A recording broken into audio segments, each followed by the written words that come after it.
In 4 jaar tijd wil de Rabobank landelijk 6.000 banen schrassen. Dat is haast 20% van al het personeel.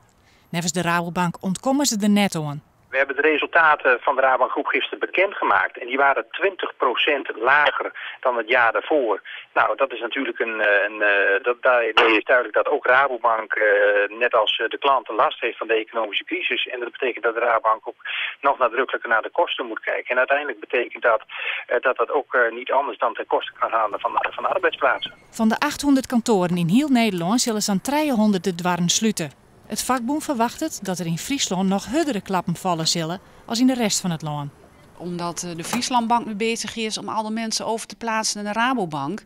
Dus je krijgt daar een grote populatie aan medewerkers. Nou, dan kun je wel, een kind kan narekenen dat de consequenties in Friesland groter zullen zijn. Er binnen ontnota 350 medewerkers door de Frieske Rabobank een oernom. Het vakboen is botskrokken van de voornom reorganisatie en twijfelt erom dat het wel nedig is zoveel mensen dient te jan. De Rabobank maakt nog best een hele goede winst.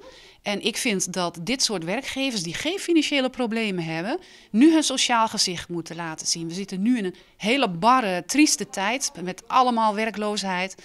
En een goed werkgever die moet zich nou 2 keer achter de oren krabben, willen ze zo'n sanering aankondigen. Een winst van 2,1 miljard is natuurlijk een buitengewoon groot bedrag. Maar we zijn ook een hele grote organisatie.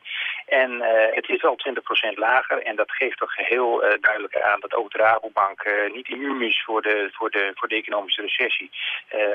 Samen met onze klanten. En dat betekent ook dat de Rabobank de tering naar de nering moet zetten. De onderhandeling over een sociaal plan verinnen stroef. Acties werden daarom net uitsletten.